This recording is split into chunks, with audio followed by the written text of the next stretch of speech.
dunia spiritual atau ilmu-ilmu spiritual itu sebenarnya tidak semudah kita mengungkapkan melalui isyarat kata, atau tidak semudah teori-teori yang kita bicarakan atau teori-teori yang kita tunjukkan. Karena pada kenyataannya yang namanya spiritual itu harus malam yang dingin. Malam ini hawanya dingin sekali, disertai dengan angin yang sepoi-sepoi menambah dinginnya udara malam hari ini. Sekarang saya lagi sendirian di sebuah warung kopi seperti biasanya. Karena sahabat-sahabat juga sudah sebagian ada yang pulang, dan baru saja ada satu sahabat lagi yang pulang karena mendadak ada telepon dari keluarganya yang katanya ada tamu. Mumpung saya sendirian di warung, sekalian saya nyapa sahabat-sahabat yang berada di luar area. Dari kejauhan saya menyapa, Assalamualaikum dan salam sejahtera buat sahabat-sahabat semuanya dimanapun berada, sambil menikmati secangkir kopi yang masih hangat. Meskipun hawanya dingin, tetap salam hangat buat sahabat-sahabat semuanya dimanapun berada, dan salam kompak selalu.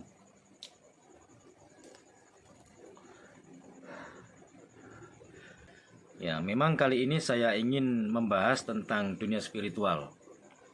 Sebenarnya banyak sekali di antara sahabat-sahabat yang merasa mengenal dunia spiritual, padahal sebenarnya belum sampai di situ. Bukan berarti saya ini pintar, atau bukan berarti saya ini paham, bukan berarti pula saya ini mengerti. Ini hanya sharing saja teman-teman ya. Karena saya sendiri tidak mendalam pemahaman saya, pengertian saya, tapi setidaknya minimal kita tidak merasa mengerti, tidak merasa paham, dan tidak merasa hebat dari yang lain, karena di dunia ini tidak ada orang yang nomor satu. Untuk dunia spiritual atau ilmu-ilmu spiritual itu sebenarnya tidak semudah kita mengungkapkan melalui isyarat kata, atau tidak semudah teori-teori yang kita bicarakan atau teori-teori yang kita tunjukkan. Karena pada kenyataannya yang namanya spiritual itu harus kita menempuhnya dengan laku-laku yang tidak mudah, termasuk kecerdasan juga sangat mendukung, juga olah-olah rasa yang tentunya pokok dasar ilmu spiritual. Tidak hanya menembus alam gaib saja, spiritual bukan berarti begitu.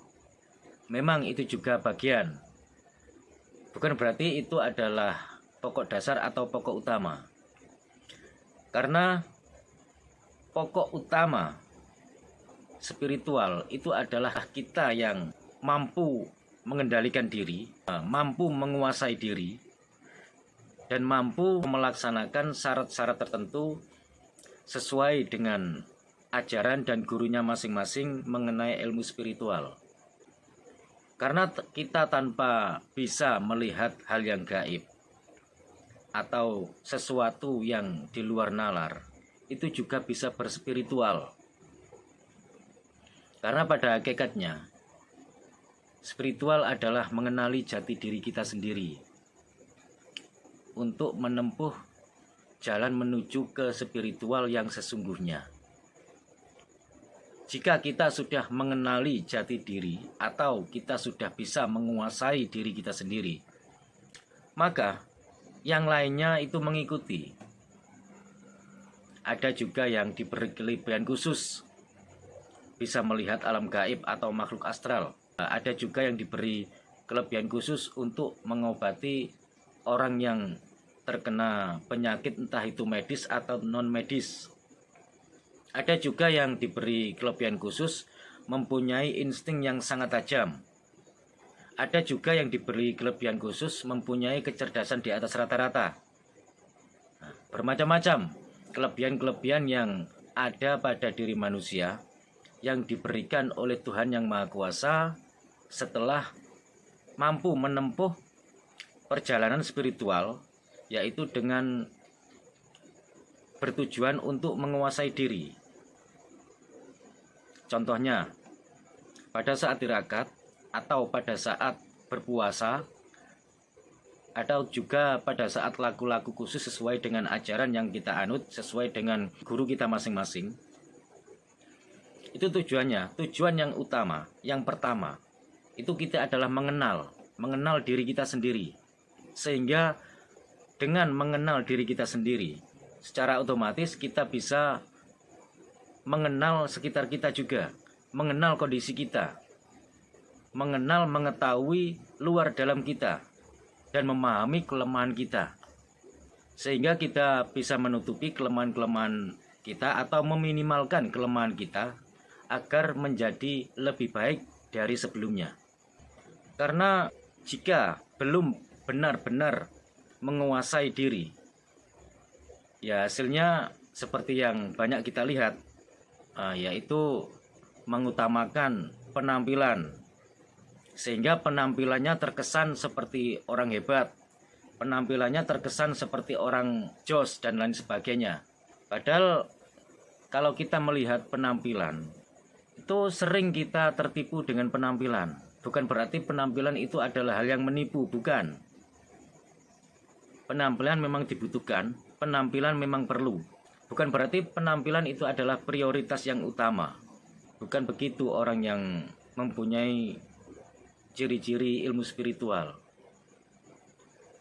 Tentunya yang utama, orang yang mempunyai ciri-ciri ilmu spiritual, atau yang mempunyai atau yang mendalami spiritual, atau yang bisa dikatakan laku-laku spiritual, orangnya itu selain berpenampilan wajar atau berpenampilan biasa-biasa saja, layaknya tidak terlalu wah, dan orang tersebut itu terkesan lebih tenang dari orang yang tidak mempunyai ilmu-ilmu spiritual.